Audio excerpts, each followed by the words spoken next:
एंगा तक क्राइटेरिया जन बनल बाटे कि अगर वो चीनी अगर बहुत ज्यादा बाटे मत HbA1c मोर देन 10 बाटे, कुछ कुछ गाइडलाइंस मोर देन 9 पे ही कहेला कि दवा इंसुलिन शुरू कर सकता नहीं। लेकिन हमने की इंडियन पॉपुलेशन में अभी भी इंसुलिन लेवे खातिर बहुत लोग तैयार नहीं किए।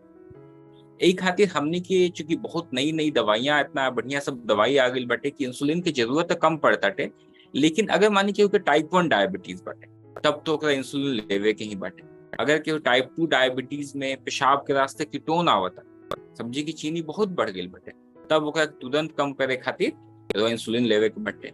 HbA1c 10 से अगर ज्यादा बाटे तब इंसुलिन के जरूरत पड़ेला, या तो कौन ऑपरेशन करवाए के बाद वो तुरंत शुगर कंट्रोल करे के बटे तब ओमे वो इंसुलिन देवे के चाहिए। एंगा इंसुलिन बहुत अच्छा ट्रीटमेंट हवे डायबिटीज के, काहे कि बॉडी शुगर के कम करे खातिर नेचुरली इंसुलिन बनावेला।